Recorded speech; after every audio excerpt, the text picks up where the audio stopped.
Now, matter selected for topical issues.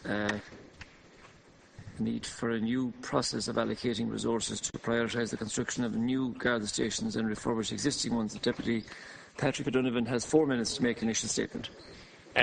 Thank you, Les Count Corla, and can I thank the Count Corla's office for selecting this topical issue. I suppose this topical issue is topical in the context of I know the reforms that the Minister for Justice is looking to bring in relation to the structure and management of Garda Síochána. And can I say at the outset that I think the work that the members, the rank and file members of the Garda do is exemplary. I suppose the reason that I brought this forward is that, having seen a lot of changes, Minister, in relation to amalgamations within districts, and in my own county, we've seen the amalgamation of Askeaton and Newcastle West district into an area now geographically which is bigger than County Monaghan. And I know that you'll know the terrain and the geography. It goes from outside of the town of Bruff to Tarbert, and from Charleville to Mount Collins. So it's a huge geographical area that the Garda station in Newcastle West is now covering, which is no different, I would contend, to an awful lot of other Garda stations around the country. And the reason that I'm bringing forward this is that I would like, I suppose, to start some sort of a conversation in relation to how we actually select Garda stations for refurbishment and for extensions and for the construction of new ones. And I think, for example, that the manner in which the school building projects are looked at is maybe something that could be viewed. That within the Department of Education, that the school building unit prioritises places based on need, and in a lot of cases that can be achieved through public-private partnerships and through other models and through other methods, I suppose, rather than the conventional way. I'll give you the example of, as I say, in Newcastle West, Minister, we have 66 guards reporting into the station now, 11 sergeants, an inspector, a superintendent and 10 civilians. And they're in what is accommodation that was built in the 1970s and hasn't really been added to, bar a prefab that arrived in Newcastle West it was a gift, I suppose, to the town from the visit of the former US President George Bush when he stayed in Dromoland. And other than that, very little has happened in that building in over 30 years, with the result now that you have the public congregating in a facility that's not really fit for purpose anymore. And prisoners are being brought in, civilians are there, civilian staff are there, and it really makes the life of being a guard and carrying out the function of a guard very difficult. I should state, I suppose, as well, last Count Corla, lest any of my friends in the Fourth Estate say that I have a vested interest in this after. I do have a vested interest in it. I live next door to the Garda station in Newcastle West, and I think I broke a window there as a young fellow with a ball. So I suppose that probably constitutes a vested... No, I wasn't arrested, no. But I suppose it constitutes a vested interest. I'd hate to think that some members of the media might accuse me of cronyism after to say that I hadn't declared the fact that we own the property next door to it. But that being said, there is a dire need for this accommodation to try to be relooked at, and I would ask the Minister, and I have spoken to her colleague, the Minister of State in the Office of Public Works in relation to this as well. And I suppose that's probably part of the reason that I'm bringing this forward, is that we need to look at a new method, maybe between, I know OPW are responsible for the maintenance of it and for projects up to a certain level, and after that it goes before the Garda housing unit themselves for them to appraise it. But really, I suppose the fact that OPW own and manage the buildings and the Department of Justice are there in their role with the Garda authorities makes a bit unclear as to the procedures that need to be followed to try and get these stations off the ground in the first place. And from my point of view, being absolutely totally selfish about it, I have to ask myself, is it adequate that there would be one shower and one toilet available for the number of personnel that I've cited already? It isn't. Is it appropriate that prisoners are being brought from court in Newcastle West into an inadequate cell environment? It isn't. Is it appropriate that they're being brought through the public foyer where people are trying to get passport forms signed in 2014? It isn't.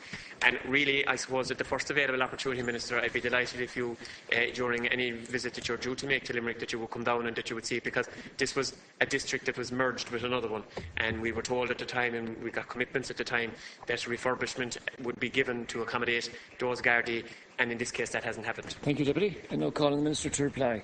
Thanks very much. I'd like in the first instance to thank Deputy Patrick O'Donovan for raising this topic. The whole question of the supports which An Garda Síochána get, the need for modernisation and change systems is of course very much on the agenda today, and that is certainly what you've raised today. The whole question of the allocation of resources for new Garda stations is obviously an issue that applies and needs to be dealt with in many parts of the country. And you're speaking in particular about Newcastle West today, and I want to thank you for bringing that topic onto the floor of the House today. You make a number of points about new methods and about more transparency in decision making, and I think they are. You make the comparison with school building programmes, and I think that is a good comparison. And if there are lessons to be learned there about how building projects are being managed, I believe that they should be and can be. The programme of refurbishment and replacement of Garda accommodation throughout the country is determined on the basis of accommodation priorities, which are in the first instance established by An Garda Síochána. And of course this has to be put into the context of the recession and the difficulties of capital funding that have been there in recent years. I'm glad to say that with the improving economic situation, there is obviously greater capital funding available than hitherto for these various projects. The provision of Garda accommodation, including refurbishment works, site purchases, the provision of new buildings and the examination of potential sites for the location of Garda stations does come under the remit, as you have said, of the Office of Public Works, which has responsibility for capital expenditure on Garda accommodation. Garda accommodation projects are progressed in the context of the availability, therefore, of funding within the OPW vote and in the light of the priority attached to each project by the Garda Authority. And what I'm very keen to see from An Gardaí is a clear list of priorities that is determined by them and that is publicly available, so that we know where a project is placed on the list, and as money becomes available, as capital becomes available, that project then receives attention. I'm advised that proposals for refurbishment works at Garda stations throughout the state, including Newcastle West station, are examined on an ongoing basis, and I know that to be true. They are progressed in the context of An Garda Síochána's, as I've said, identified accommodation priorities and the available of funding. So it's three-part.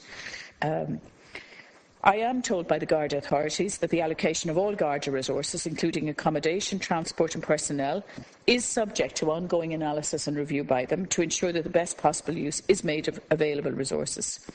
In that context, the Deputy will be aware that just in this year's budget, I recently announced a further capital investment of €42 million in 2015 to provide for the construction of a number of new Garda divisional headquarters. I know that's not what you're asking about, but just to make the point that capital is going into the Garda vote for the development of new divisional headquarters, and that is important. That's in Galway, Wexford and Kevin Street in Dublin. And that's being done along the methodology I had described to you of combination of work between An Garda Síochána and the Office of Public Works. And that procurement process is at an advanced stage. And this is a very significant development in Garda infrastructure, as you know. When you look at the 10 million extra for Garda transport in 2014 and 2015, that shows the commitment of this government to improve the facilities. Deputy, can I say that in relation to Newcastle West, you make a very persuasive case. What I will do is forward the details of what you've had to say today to both the OPW and to An Garda Síochána, and I will determine precisely where it is in the list of priorities in relation to the refurbishment of accommodation. Now, Deputy O'Donovan has 2 minutes for a supplementary statement. Thanks, Les Concorla, and Minister. Thanks for the reply, and I would agree with you that there needs to, this establishment of the priority list needs to be very clear. And I think, in that context, public representatives like myself should be able to have an input into it in the same way as we, can make a case for a school in our constituency, as we do as constituency representatives all the time. But I suppose I go back to the central point in relation to the current system of allocating resources, and I welcome the fact that capital money has been made available, and that both yourself and your predecessor restarted Garda recruitment, something which hadn't happened for 8 years, and that's all to be welcomed, and I think that needs to be acknowledged. But I go back to the central point that this was the districts that were amalgamated, and there are several of them around the country, there was an understanding at the time that where there would be accommodation needs, and there's 99 or 89 people here in a building which is essentially a bungalow house that was built in the 1970s, not fit for purpose, and I'm sure that can be replicated across the country. And I know that there are budgetary constraints, and it's in that context that I was looking to see, and you might have a chance to look at it, if a new model can be looked at through the public-private partnership issue.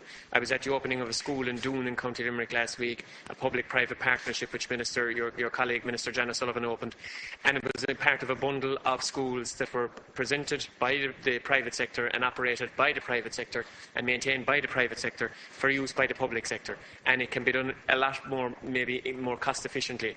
I know that there are Garda divisional headquarters have been refurbished, and Henry Street in Limerick, where you visited recently, and your visit was very welcome in the context of what the Gardaí in Limerick have done over many years, and there have been refurbishments made there.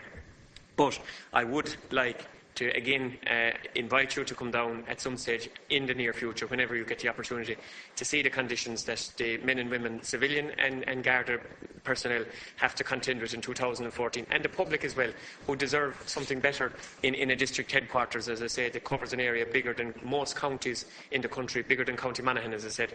They deserve something better than that, and I would really, I suppose, at the first available opportunity, if you could come down and see it for yourself, because there's no doubt about it, the conditions that are there at the moment are not conducive to a proper working environment for the Gardaí and the civilian staff in 2014, and they're not conducive for the public either. Now call the Minister to conclude. Thank you, Deputy. Yes, on the next occasion I'm in Limerick, I will visit Newcastle West and see the station as you've described it. Can I make the point on a day where there is a very heavy critique going on in relation to many aspects of the organisation of Garda Síochána? Let me make the point on the floor of the House today that when I visited Limerick, one of the reports that I listened to was how they had dealt indeed with crime in Limerick, and how those 21 out of 24 murders had effectively, somebody had been convicted. And that is some record, and in the middle of so much difficulty, it's a record to be very proud of, and one we should acknowledge here today. You make the point in relation to where districts have amalgamated that perhaps we should look particularly at those districts having a priority in terms of refurbishment of stations and premises, and I will certainly look at that point. I also intend to meet with my colleague, the Minister with responsibility for OPW, to discuss what the ongoing approach should be to investment in the refurbishment of Garda stations throughout the country. So I will be doing that, and as I say, I will revert to you in relation to the situation you've described today, and look at the context and where Newcastle West is on the particular list at present.